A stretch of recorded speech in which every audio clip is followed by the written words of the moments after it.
Welcome back to Sledgehammer Horror, guys. I am Ken Sledge, and let's talk horror. Now, today I am so lucky to be joined by the amazing Robert Mayer, otherwise known as Norin Radd. How you doing today, brother?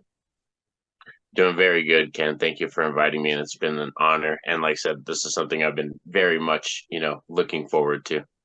Dude, we've worked together before with our homie Voices of the Mausoleum, Angel. So to be able to come back here and make this finally happen after so long, I'm super, super stoked to have you here. But before we talk about why you're here, Robert, I would like for the people that don't know you to get to know you a little bit. You were born and raised in Rio Rancho, New Mexico. You are a 35-year-old father of three and fancies himself a creative person. Now, I'm a 37-year-old father of three, so I know what you're going through there. But the channel, I want to talk a little bit about Norin Radd here for a little bit. You draw, write, and do all your own editing on your YouTube videos. What made you want to get started in doing a YouTube channel? So the first very actual beginning to the channel actually started because of my gaming content. I had a gaming community where I did mobile online gaming and like to do videos to help out my friends or to help out people in the community. I would make videos and put them on YouTube. And then like kind of after the gaming thing kind of like fell off and stuff, and it got like you're more like they're trying to get you just for your money. It wasn't kind of Yeah. like a gaming thing anymore. So like I kind of just transitioned into movies because that was my first love. Always loved movies and cinema. That's something that's been since my childhood, and horror movies, that's my favorite genre.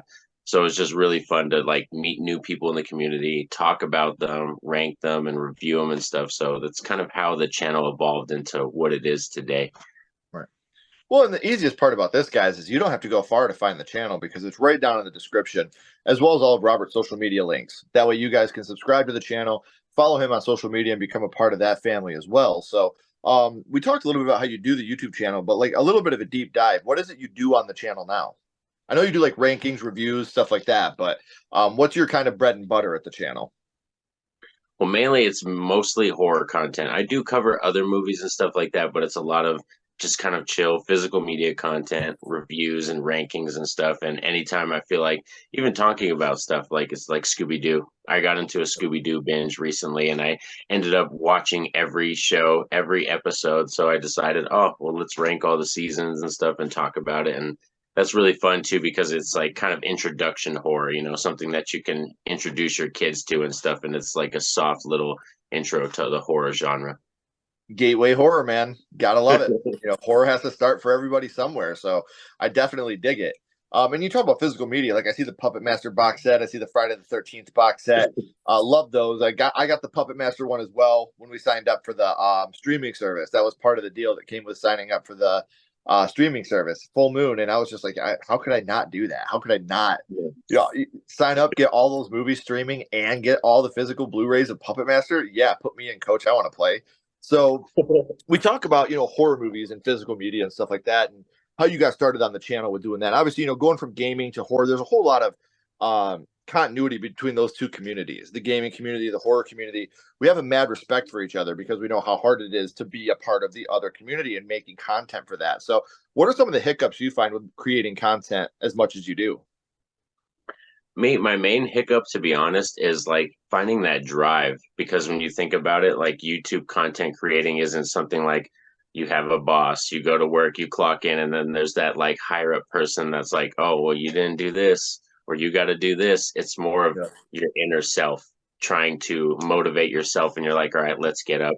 Today I want to do a video. Today I got to get 3 videos done, and I got to cook, I got to clean. So it's Yeah. this whole additive thing to your life, and you got to motivate yourself. And it's a positive and a negative. Like I said, some days I'm very down about it, but then there's other days where I kick myself in the butt and I'm like, all right, let's get it going, let's get moving. And I try to tell people two things that you just touched on. One, I'm so lucky because Ashley and I are partners with Sledgehammer Horror. And if there's days where I'm like, oh my gosh, we're not really feeling it, like she will definitely kick me in the ass and be like, I don't care. Come on, let's do this. Let's finish this.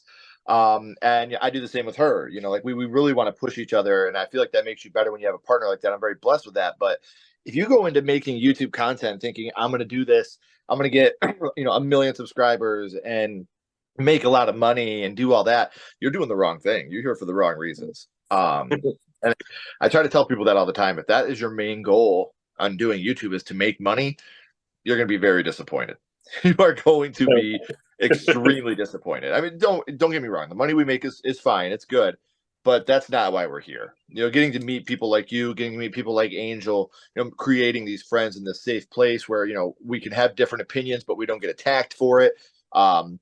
That's what I love about doing this, man. And like I said, I wouldn't be here right now if it wasn't for Angel. So I got to give you a special shout out, Angel, because you hooked us up together. We shared our love for how much we both hate The Exorcist 2, and then we made this happen tonight. So I know I said a little bit ago, guys, but I do want to reiterate all the social media links, the YouTube link are down in the description. So make sure that you are subscribing to the channel, becoming a part of his family. Now, Robert, in order for you to do horror content and become a horror content creator, horror had to start for you somewhere.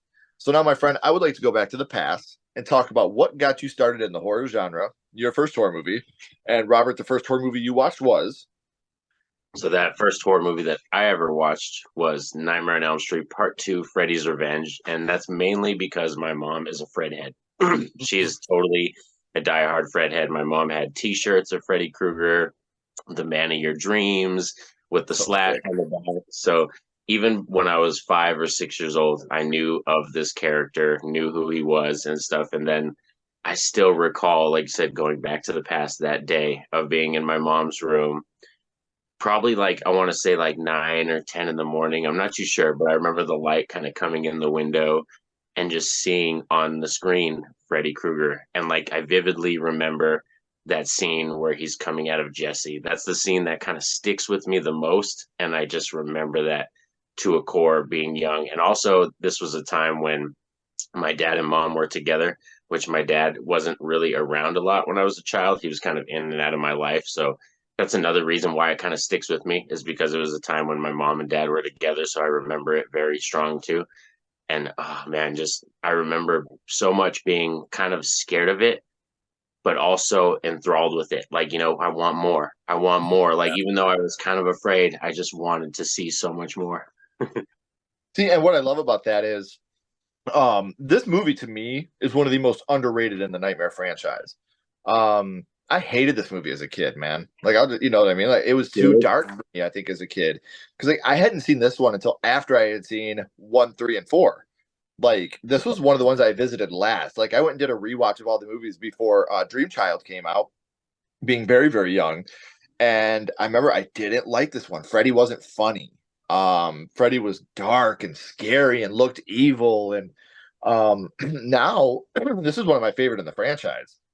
I think this is Freddy at his scariest. There's something that happens in this movie that doesn't happen in any other Nightmare movie, which we'll talk about in a little bit. But we know that you watched it at a very young age with your mom, and you said that, you know, Freddy coming out of Jesse was the moment that affected you the most. And I understand that because, you know, you also have his friend, you know, pounding on the door, trying to get out, you know, when this is happening. Yeah. Like, he's scared shitless. And so we know like that little package right there of everything that happened with you. But do you have a favorite scene from this movie?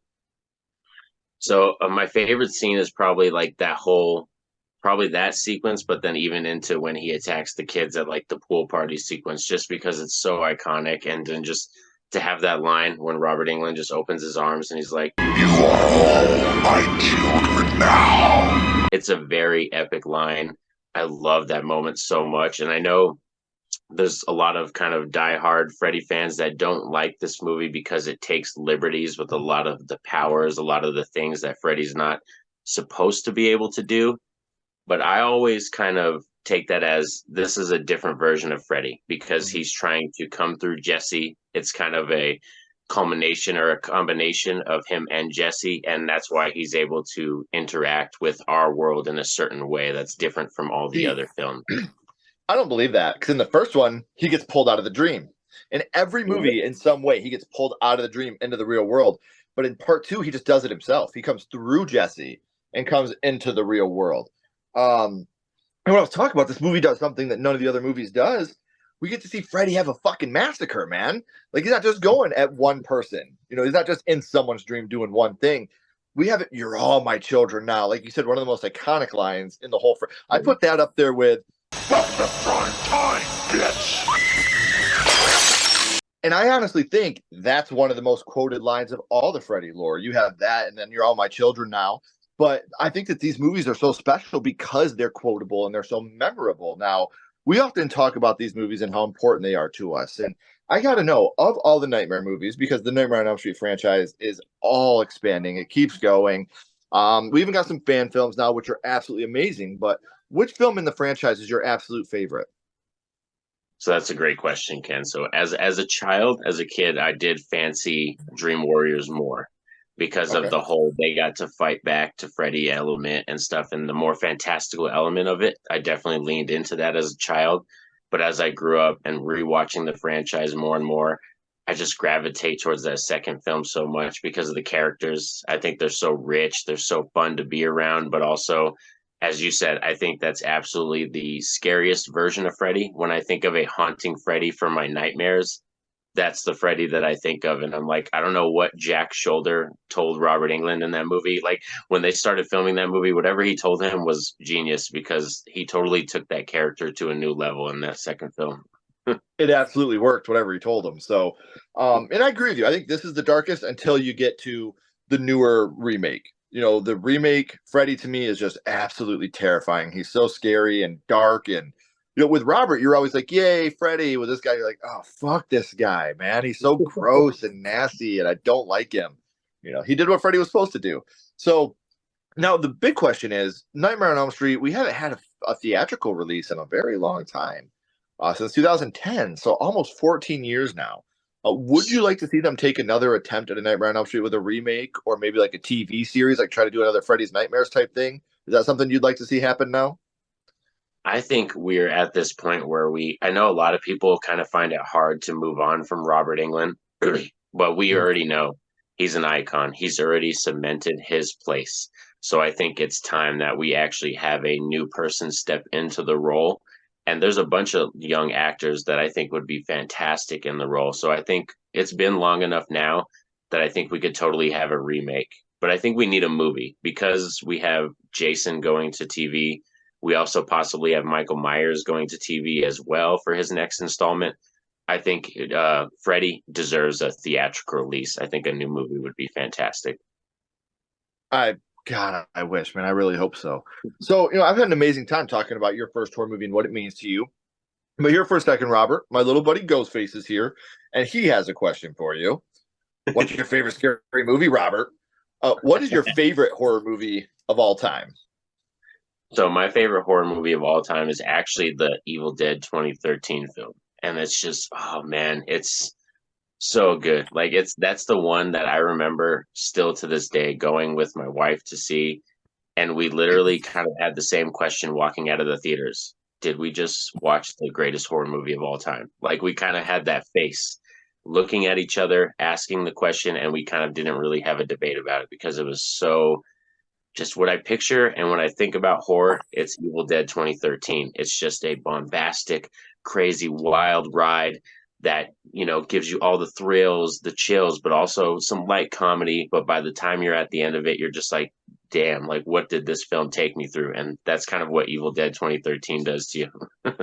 And I love that movie like so fucking much. The reason why I think is because it's so smart. Like Fede did such an amazing job with, we're not going out to the woods to party and get drunk and be stupid. We're going to kick our sister off dope. Like you're not leaving because we're going to get you clean. You're going to die again for good if you leave here again. And it's such an amazing interpretation of the original. I like to think of this more as like an offshoot in a different universe. Like I like to think of it. I don't like to think of this as a remake. I know it is in a way, but I love that there's so many things in this movie that are not like the original. I like how it's really its own story, and I think that's great. Um, so man, we know about your first horror movie and your favorite horror movie, and I want to thank you so much, Robert, for coming to hang out with me for a little bit and talk about horror. But before I let you go, we always end this with the same question. I think I know the answer, but I gotta ask. We're gonna go back to Nightmare 2, and what we're gonna do is rank this movie on a skull count. Now, we're not ranking it on acting, production, score, direction, nothing like that. We're not being critics. All we're doing here is ranking this movie on how much it affected you on your first viewing. So, zero skulls being not effective, five being extremely effective. You can use half and quarter skulls anywhere in the middle. Okay. Robert, what would your ranking of Freddy's Revenge be? I would probably say a very, very strong, solid 4.5, definitely for sure. Mhm. Because the fact that like being that I remember Freddy even outside of the movie, like you said, it's an iconic character. Certain scenes stuck with me. And still to this day, I can remember like what my mom's room looked like and certain things. So that I think a strong 4.5 skulls is what this film deserves, especially on that first impression from a child. Yeah. So again, I want to thank you, man, because I've had an amazing time here hanging out with you talking about this. And I want to remind everybody one last time because we're at the end of the third act. The credits are about to roll and the curtain's about to drop. But before that happens, all of his social media links and the YouTube link are down in the description. So make sure you're following on social media. Make sure you're subscribing to the YouTube channel and become a part of his ever growing family. Robert, please don't go anywhere. I got a couple more questions for you. Everybody else, if you haven't already, please like and subscribe. It really helps the channel more than you know. And follow Sledgehammer Horror on social media. Our links are in the description as well. But until next time, keep talking horror, stay what you are, and we'll see you guys soon.